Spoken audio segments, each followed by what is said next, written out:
Okay, now here's an interesting question from 1414001. I love this person, but I hate their name because your name is all numbers and you make it very hard on us. But you got a great question. How do you deal with atheists who say we just can't know anything about the origin of the universe or about anything else? Because I've been debating with an atheist who says that we really can't know.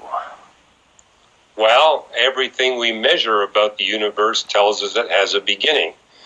The atheist is right. We don't know 100% about everything about the history of the universe. We can get pretty close. We got good data all the way back to 100 billionth of a trillionth of a trillionth of a second after the cosmic creation event. That's how close we can get to the very beginning. And everything we measure tells us there's a space-time beginning to the universe. But are we ever going to know everything about the universe? No. Just like I don't know everything about my wife. I'm still trying to figure out a lot of things about her.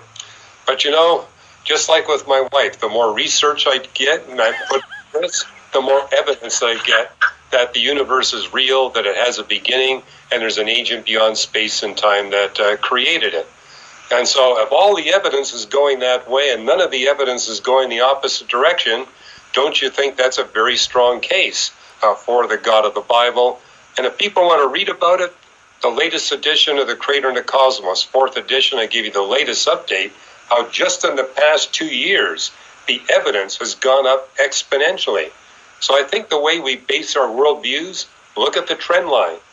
As we learn more and more, do we see greater and greater evidence for our position, or are we seeing that the gaps in our knowledge are getting bigger, more problematic, and more numerous? That's always a good indication you got the wrong model.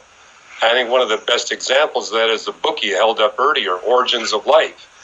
Basically making the point, the more we learn about the origins of life, the bigger are the gaps, the more numerous are the gaps from a non-theistic perspective. Where you see the opposite when you look at the origin of life from a theistic perspective. But the whole point is this: we'll never have absolute knowledge or proof about anything. Because we're constrained to the space-time dimensions, we're limited to practical proof. And so an atheist tells me, I can't believe until I got absolute proof. And I said, I guess, well, you're never going to get married. You're never going to open up a bank account. Right. I lack absolute proof my wife exists. But I got a lot of experimental and observational evidence that she really does exist. Does your wife listen to your interviews? Yeah, she does. So she hears you say stuff like this?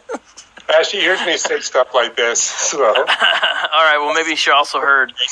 You know, Kathy, every day I get more evidence that you really do exist.